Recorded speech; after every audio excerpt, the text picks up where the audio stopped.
Your mind is tired, but your body hasn't even moved that much. Your chest feels tight, yet nothing bad is happening right now. You answer messages, you solve problems, you keep going, and still the pressure hums in the background. This is Buddha's path. Learn and practice Buddhism, a gentle place to remember how to meet life without being crushed by it. Why do we feel exhausted even when nothing is physically wrong? Why does peace feel so far away, even on a normal day?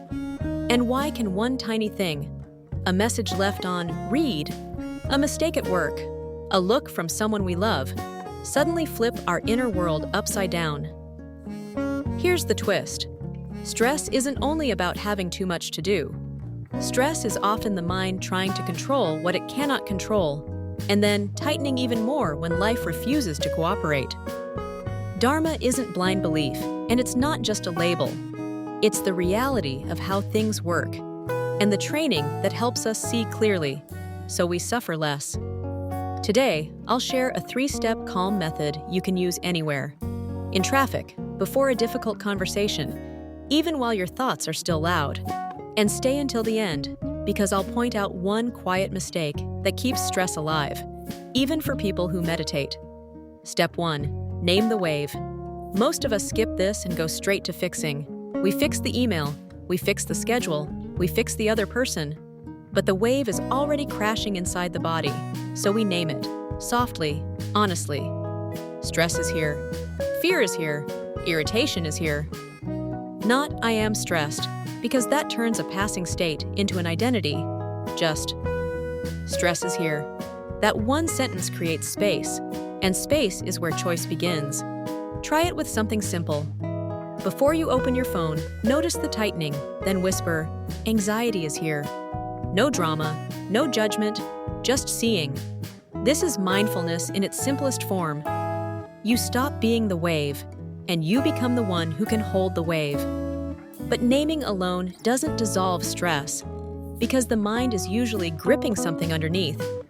That brings us to step 2. Step 2. Unclench the must. Under stress, there's often a hidden command, a must. This must not happen. They must understand me. I must not fail.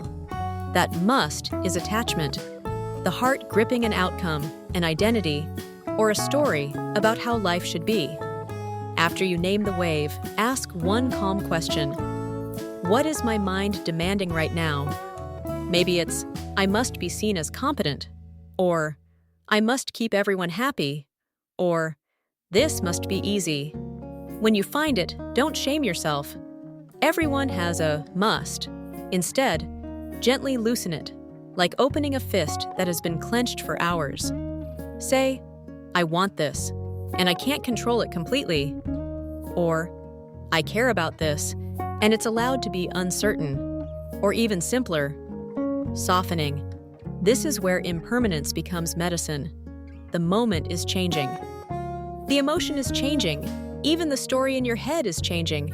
Stress feels permanent only because the mind keeps replaying it like a loop. Now, here's the mistake that keeps stress alive. Forcing yourself to feel okay. I'm fine. I'm fine. Your nervous system doesn't believe that. Dharma doesn't ask you to pretend.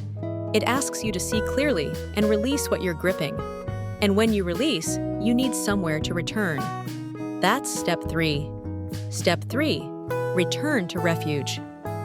When stress hits, the mind becomes a harsh place. We blame ourselves for feeling anxious. We judge our anger. We replay mistakes like punishment. Refuge means you stop making your own heart the enemy. Refuge can be very simple: breath, kindness, and presence. Do this with me for 15 seconds.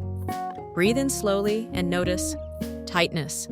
Breathe out slowly and allow soften. Breathe in, here. Breathe out, now. Then add one phrase of compassion. May I be at ease. Or, this is a hard moment, and I can meet it. Compassion isn't weakness, it's stability. It tells the mind, you don't have to fight yourself to be safe. Now tie the method into one rhythm you can remember. First, name the wave. Stress is here. Second, unclench the must. What am I demanding? Third, return to refuge.